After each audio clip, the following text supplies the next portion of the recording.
বন্ধুরা, তোমরা সবাই কেমন আছো? আবারও চলে এলাম একটা রান্না নিয়ে।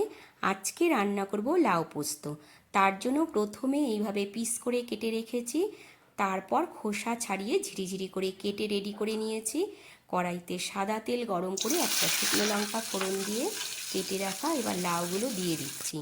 লাউগুলো দিয়ে তারপর পরিমাণ মতো একটু নুন আর হলুদ দিয়ে ভালো করে মিশিয়ে নেব, নিয়ে কিছুক্ষণ ঢাকা দিয়ে রেখেছিলাম। দেখো অনেকটাই মিশে গেছে। এদিকে আমি পোস্ত নিয়ে নিয়েছি 4 চামচ পোস্ত ভালো করে একটু মিক্সিতে পেস্ট করে নিয়েছি। নেওয়ার পর এখানে পোস্ত বাটাটা দিয়ে দিচ্ছি। শুধু পোস্ত বাটা, এখানে কোনো লঙ্কা দিইনি। এবার আমি কাঁচা লঙ্কা কুচিয়ে এর ওপর দিয়ে দেবো। আমি 4টে কাঁচা লঙ্কা নিয়ে নিয়েছি। তোমরা যে যেমন ঝাল খাও সেইভাবে লঙ্কাটা দিয়ে দেবে।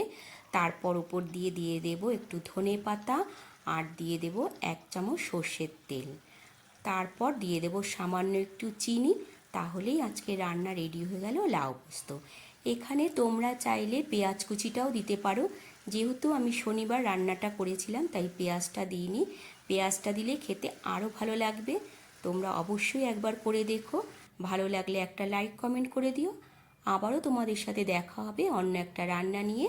ততক্ষণের জন্য সুস্থ থেকো, ভালো থেকো। টাটা বন্ধুরা।